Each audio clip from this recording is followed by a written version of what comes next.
सुहाग सुनावत है जो उनकी अपने यूपी प्रतापगढ़ मगावा जाता है कि आने के बाद लड़का लड़की के। अगर आप लोगों को अच्छा लगे तो हमारे वीडियो लाइक और सब्सक्राइब करें। धन्यवाद।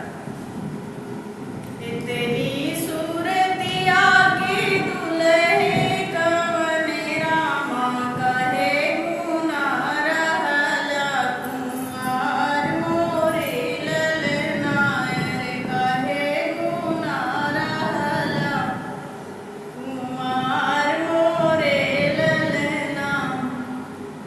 इतनी सूरतिया के दुल्हे कवन रामा कहे गुना रहला कुंवार मोरे ललना रे कहे गुना रहला कुंवार मोरे ललना। बाबू हमार चपरासी का बासी अरे पितिया साहेब सुल्तान मोरे ससुरुवर। पितिया साहेब सुल्तान मोरे ससुर। जेठ भैया ले जीरा लगनिया रे ही गुना रहला कुंवार मोरे ससुरुवर।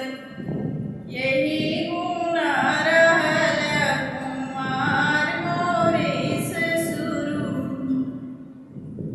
जे बाबा छोड़ने चपरासी का बासी अरे पितिया छोड़ने सुल्तान मोरे ससुरुवर। पितिया छोड़ने सुल्तान मोरे ससुर। जेठ भैया छोड़े चिराग लगनिया रे अब मोरा रजा है पिया मोरे ससुरुवर। अब मोरा रजा है पिया मोरे ससुर।